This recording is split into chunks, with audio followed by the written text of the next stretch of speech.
Well, again, I don't want to draw a direct parallel between Notre Dame and LSU. They're very different cultures, places of the country, all that sort of thing. But they are both big time football programs at the very top of the list.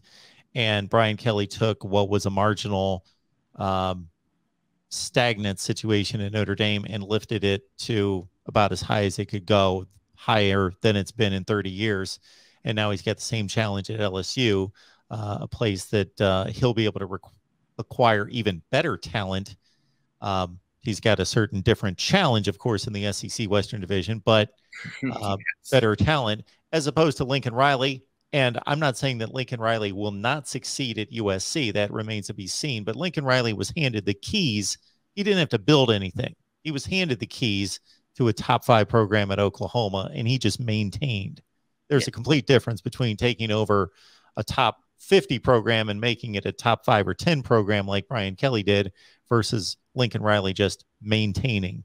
Oh God. And you could even argue, Mark, to echo your perfectly stated point, you could even argue that Kelly paved the foundations for Cincinnati to Oh, become yeah, absolutely.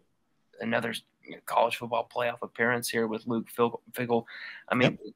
definitely, because I mean, he just knows how to build programs, and it just LSU didn't need a program builder; they needed a program rebuilder, a reloader, and someone who knew how to attract top talent in the transfer portal as well.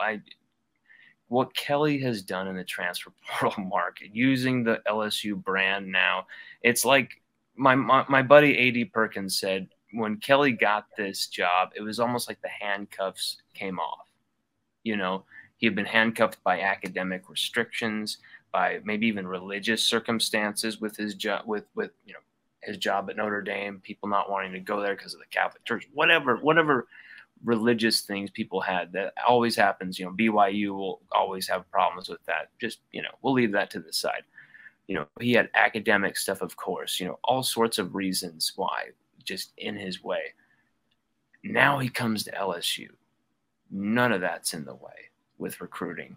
And he's got a top staff who know how to do it nationally and now locally too in Louisiana, and who can even show him a little how it's done as well. I think that's very humble by Brian Kelly to acquire, keep as many Louisiana coaches on his staff, specifically Frank Wilson, who can kind of show him and, Brian Pulley and some of his more Notre Dame centered staff members, show him how to recruit Louisiana even better.